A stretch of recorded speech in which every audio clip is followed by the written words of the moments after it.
नमस्कार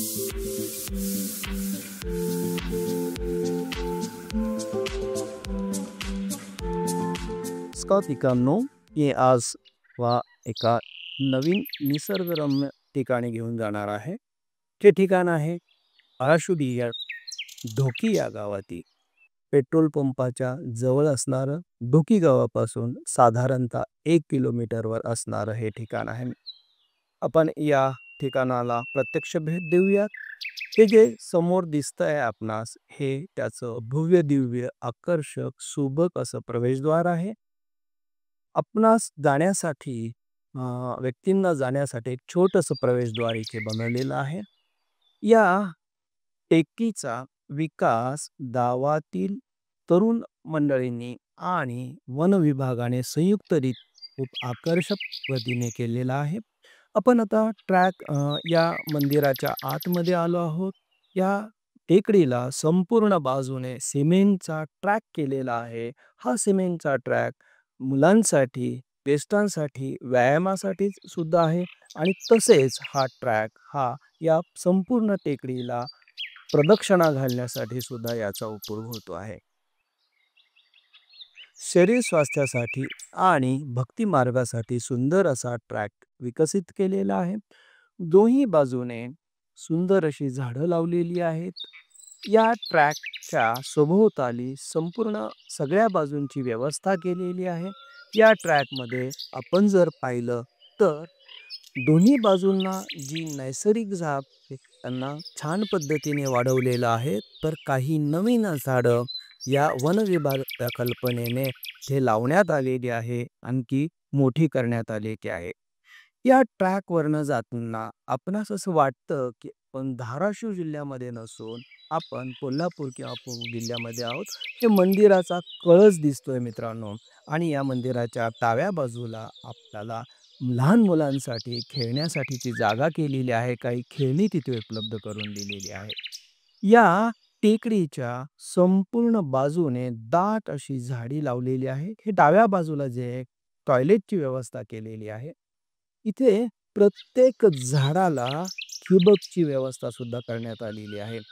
ट्रॅकच्या दोन्ही बाजूने दाट अशी झाडी लावण्यात आलेली आहेत. काही बांबूंची झाडं आहेत, काही लिंबाची झाडं आहेत, काही इथे नवीन इंग्रजी झाडं सुद्धा लावलेली आहेत. ही झाडं अशा पद्धतीने लावण्यात आलेली आहेत की जेणेकरून व्यायाम करणाऱ्याला इथून या टेकडीला प्रदक्षिणा घालण्याला दाट सावली मिळावी. अशा छानशा पद्धतीने या टेकडीचा विकास केलेला आहे. मित्रांनो, तुम्ही टेकडीच्या कोणत्याही बाजूला बघा, तुम्हाला दाट अशी झाडी दिसेल. जागोजागी डस्टबिन्स आहेत, सुबक आणि आकर्षक अशा डस्टबिन्स आहेत. या डस्टबिन्स ज्या आहेत कचरा टाकण्यासाठी यांचा वापर केला जातो. या ट्रॅकच्या बाजूला किंवा टेकडीवर जी काही झाडं लावलेली आहेत त्यांना ठिबकने पाणी पोचवला जात आहे मित्रांनो. आणि या टेकडीवर जे पाणी पडतं आहे त्या पाणी पडणाऱ्या पाण्यासाठी जागोजागी त्यांनी पाणी शोषण करण्यासाठी खड्डे बनवलेले आहेत. काही बोर घेतलेले आहे आणि ते बोर घेऊन या संपूर्ण झाडांना पाण्याची व्यवस्था केलेली आहे. अतिशय दाट अशी झाडी आहे. चोहो बाजूने तुम्ही कोणत्याही बाजूने बघा, तुम्हाला दाट अशी झाडी दिसेल. प्रत्येक झाडाला अशी ठिबकची व्यवस्था करण्यात आलेली आहे. या ट्रॅकवर जाताना मन असं आनंदून जातं, असं मनाला प्रसन्न वाटतं, जसं काही आपण हे एखाद्या कोल्हापूर किंवा पुणे जिल्ह्यातल्या एखाद्या निसर्गरम्य टेकडीवर आलोय असं वाटतं. त्यानं या ट्रॅकच्या दोन्ही बाजूला झाडं आहेत. त्या झाडांची सावली ट्रॅकवर कशा पद्धतीने पडते बघा.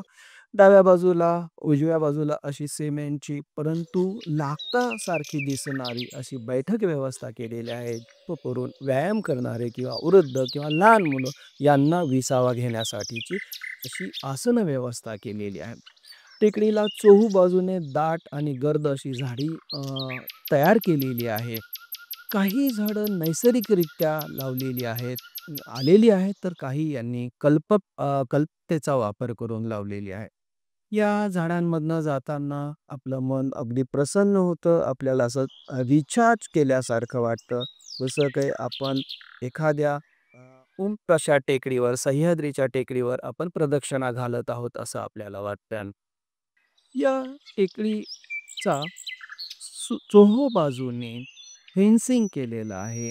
ह्या फेन्सिंग करण्याचा उद्देशच हा आहे, की या झाडांची सुरक्षा राहावी, की यातून काही सामान बाहेर जाऊ नये यासाठी सुरक्षेच्या कारणास एक फेन्सिंग केलेली आहे. या झाडांना वेगवेगळ्या रंगाची फुलं लागतात. काही पिवळी आहेत, काही पांढरी आहेत, काही लाल रंगाची फुले आहेत आणि पावसाळ्यात आणि हिवाळ्यामध्ये वेगवेगळ्या ऋतूंमध्ये ती फुलं बहरताना दिसतील.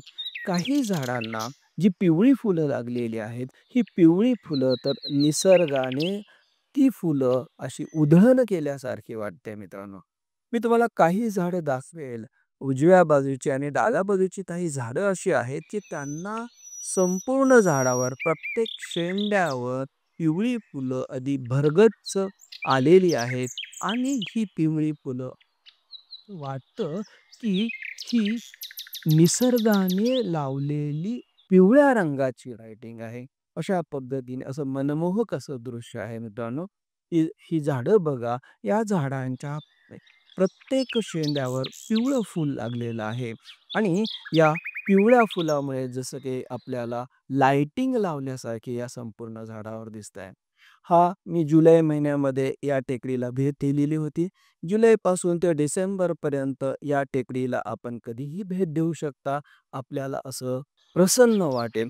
पहा या ट्रॅकवर या झाडांनी फुलांचा सडा टाकलेला आहे. जसं काही येणाऱ्या व्यायाम करण्यासाठी येणाऱ्या किंवा भक्तीसाठी येणाऱ्या वारकऱ्यांसाठी हा एक सडा टाकून ठेवला आहे, गालीचा ठेवून ठेवला आहे असं आपणाला वाटेल.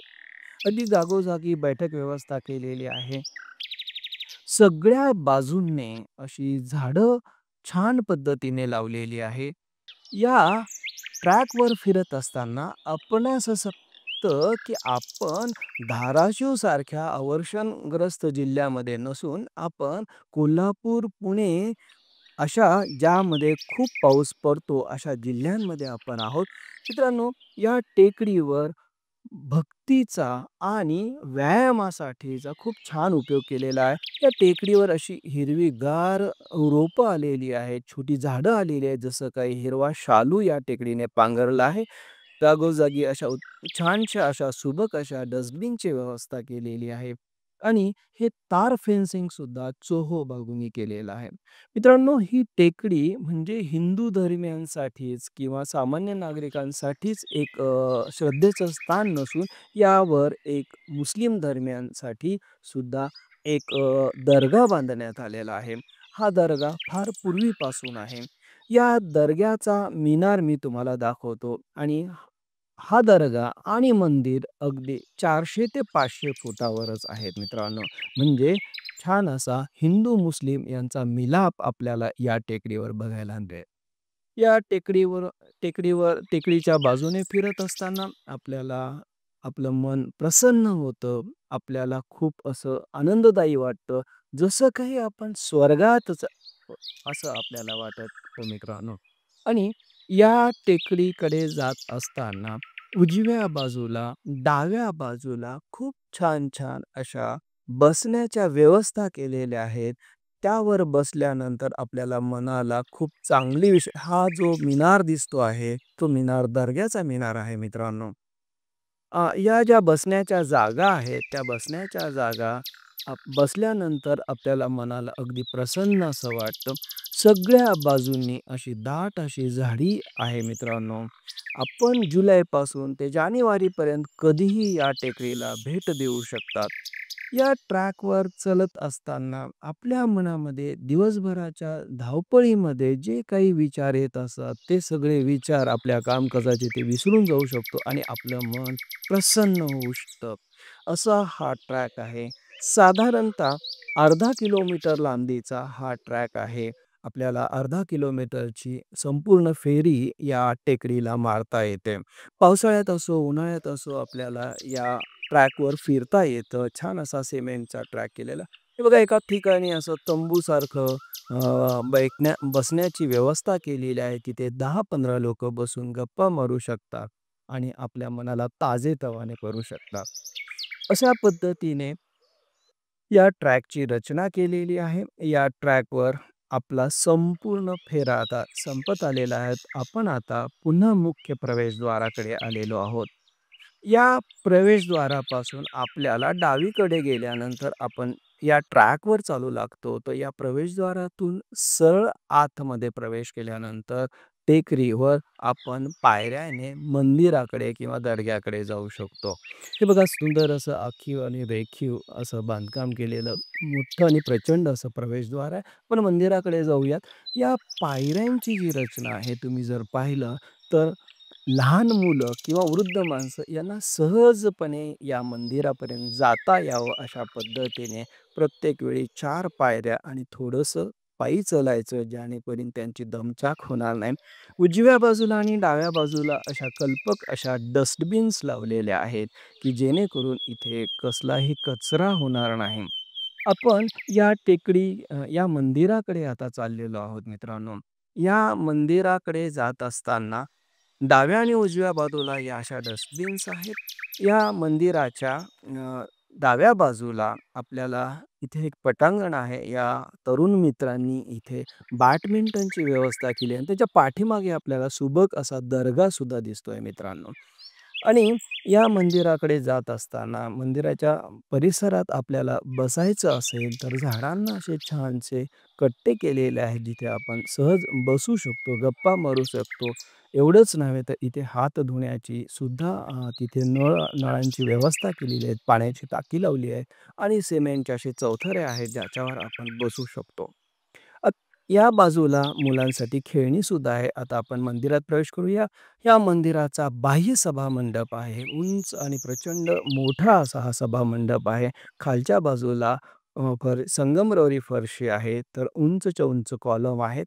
त्यानंतर आपण मुख्य सभागृहाकडे जाऊयात. ही मुख्य सभागृह सुद्धा खूपच आकर्षक आहे आणि खूप आखीव-रेखीव बांधकाम केलेलं आहे. खालच्या बाजूला संगमरवरी टाइल्स आहेत, फरशा आहेत. तर हे आहे मंदिराचं मुख्य मंदिर, मुख्य गाभारा हा सुद्धा संगमरवरी फरशेचा आहेच. मित्रांनो आपण श्री दत्तांच्या मूर्तीचं दर्शन घेऊया. खूपच सुबक आकर्षक अशी मूर्ती आहे. या मूर्तीचं दर्शन घेतल्यानंतर आपण या मुख्य मंदिराला चोहो बाजूने प्रदक्षिणा करू शकतो आणि प्रदक्षिणेचा मार्ग सुद्धा संगमरवरी फरशांचा आहे. कॉलम्स आणि त्याच्यावरच्या डिझाईन्स खूपच अशा सुंदर आहेत. या मंदिराला प्रदक्षिणा मारत असताना आपल्याला डाव्या बाजूला तिकडे दर्गा सुद्धा दिसतोय. दर्ग्याचं सुद्धा बांधकाम खूप छान आहे. त्याच्या समोर सुद्धा पेवर ब्लॉक्स बसवलेले आहेत. आपली या मंदिराची प्रदक्षिणा पूर्ण झालेली आहे. असं हे छानसं ठिकाण पुन्हा यावं, वारंवार यावं असं आपल्याला वाटेल असं हे ठिकाण आहे. धन्यवाद मित्रांनो. पुन्हा मी असंच नवीन एक ठिकाण घेऊन आपल्यासमोर येईन. धन्यवाद.